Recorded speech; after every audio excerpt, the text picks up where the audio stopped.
Good afternoon, everyone, and thank you for joining us on this Friday. We will start with a statement from the Secretary General, followed by a statement from the Supreme Allied Commander Europe. Secretary General, please. Thank you. Good afternoon, and thank you, General Grynkewich, the Supreme Allied Commander Europe, for joining me here in Brussels today. In the early hours of Wednesday, September 10th, numerous Russian drones violated Polish airspace. NATO's air defenses were activated and successfully ensured the defense of NATO territory.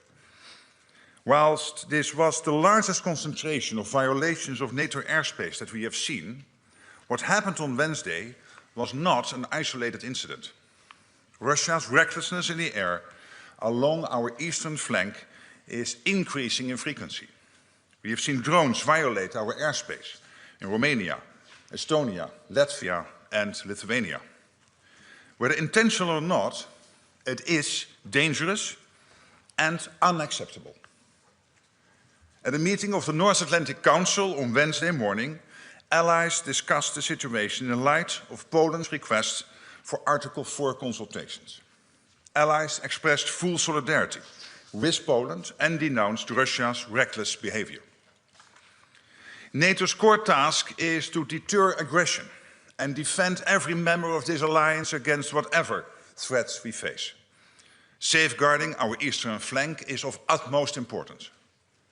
This is why we have forward land forces deployed in 8 countries, with contributions from every ally supporting these contingents, and plans in place to scale up our presence if and when required. We have air defenses, ground, sea and air-based systems. Here too, with contributions from allies across Europe and North America working together every day to ensure that we are prepared and ready to defend every inch of Allied territory. We stood up Baltic Sentry at the beginning of this year to help safeguard critical infrastructure from reckless behavior in the Baltic Sea.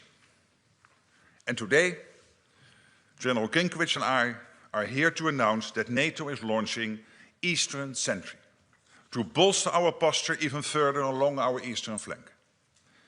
This military activity will commence in the coming days and will involve a range of assets from allies including Denmark, France, United Kingdom, Germany and others. In addition to more traditional military capabilities, this effort will also feature elements designed to address the particular challenges associated with the use of drones. Eastern Sentry will add flexibility and strength to our posture and make clear that as a defensive alliance, we are always ready to defend. I am confident in the strength and ability of this alliance, not least because of the excellent leadership of our top brass. So let me pass the floor to General Grynkewich to provide a bit more detail about how we are reinforcing our posture through Eastern Sentry. General, you have the floor.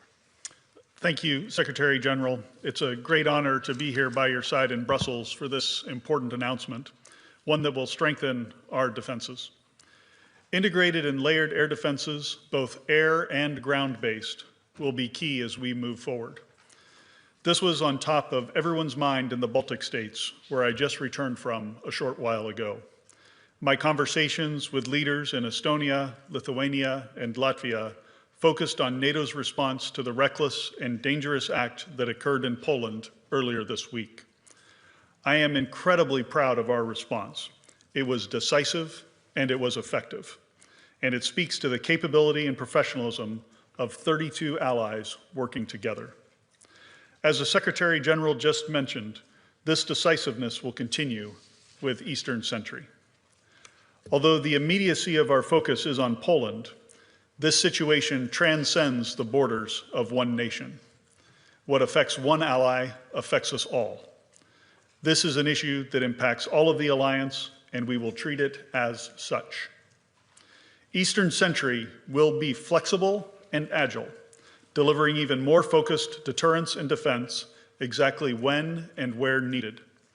It will include additional enhanced capabilities.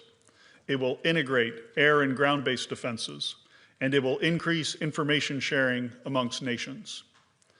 Foremost, it will even further strengthen our posture to shield and protect the alliance. Allies stand in solidarity with Poland and are committed to this endeavor. We have already seen announcements on the deployment of forces from France, Germany, Denmark, and the United Kingdom, and we expect others soon. As part of Eastern Sentry, we will also work with Allied Command Transformation, as we did in Baltic Sentry, to rapidly experiment and field new technologies, such as counter-drone sensors and weapons.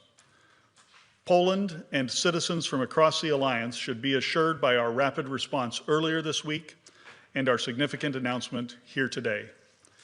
NATO will continue to defend every inch of its territory. Thank you, General Grynkewich, and I'm grateful to you and your team for the quick and decisive work you have done over the last days, and indeed every day of the year to keep our people safe. Indeed, I'm also grateful to our Supreme Allied Commander Transformation, Admiral Pierre von Jay. He is playing a key role on how we innovate and adapt our technology and tactics to address whatever new and novel challenges we may face, including from drones. NATO is a defensive alliance, and it is our job to ensure that we are doing all that is necessary to deter and defend. The reckless behavior we have seen from Russia is deeply dangerous. Our assessment of the incidents on Wednesday is ongoing, and whether or not Russia's actions were deliberate, Russia violated NATO airspace.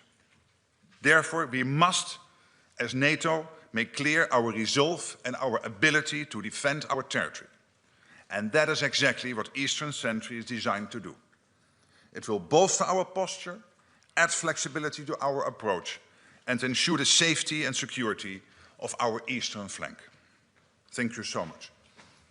All right, we have time for several questions. We'll start in the center, second row, Associated Press. Yes, Lorne Cook from Associated Press, a question for both of you. There risks being, you're sending more resources to the eastern flank, and there risks being competition now between what Ukraine needs and what the allies are requiring themselves. Isn't it time to start allowing allies on the east to actually start firing at missiles and drones that are in Western Ukraine when they're coming toward the border? In fact, isn't it time just to integrate entirely with Ukraine, because you're facing the same enemy anyway? So, sir, thank you for the question. What I would say is Eastern Sentry is focused on the defense of alliance territory. As of right now, I see no conflict between the support that individual nations are providing to Ukraine and what they are offering to contribute to this effort. All right, Agence France Presse. Thank you very much. One question for the Secretary General and one for Saka, please. Max Delaney, AFP.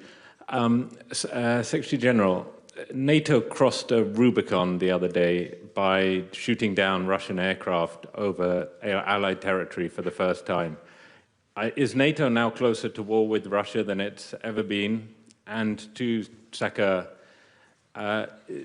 you've said repeatedly that this was a successful operation by NATO to shoot down these drones, but it seems that you only shot down a handful of the drones, which was a far lower rate than Ukraine achieves. Was this really a success, and is it sustainable to keep on shooting down drones with multi-million-dollar aircraft and expensive equipment? Thank you. To your first question, what this shows is that we will defend every inch of NATO territory, every inch of Allied territory, all 32 allies. And whatever the intent was behind this, yes or no, and whether it was a mistake or not, we are still looking into that. It was reckless, it was unacceptable. These are Russian drones, and it is extremely serious what happened last Wednesday. So obviously, we would not be sitting here like this if then NATO would not immediately come into action and defend every inch of territory. This Allied territory is exactly what we have done. And in the end, it's up to Russia how far they will take this.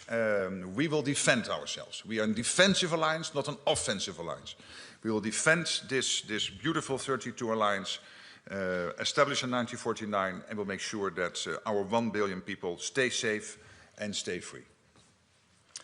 Sir, for the part of the question that you directed to me, I do think it was a highly successful operation intercepting the drones that we did with the Dutch F-35s and the other assets that contributed to that. As successful as we are, we always learn something in the debrief, as we would say in the fighter business. And so we are always looking for ways to enhance, to learn from the smallest tactical error to how we're approaching certain problems.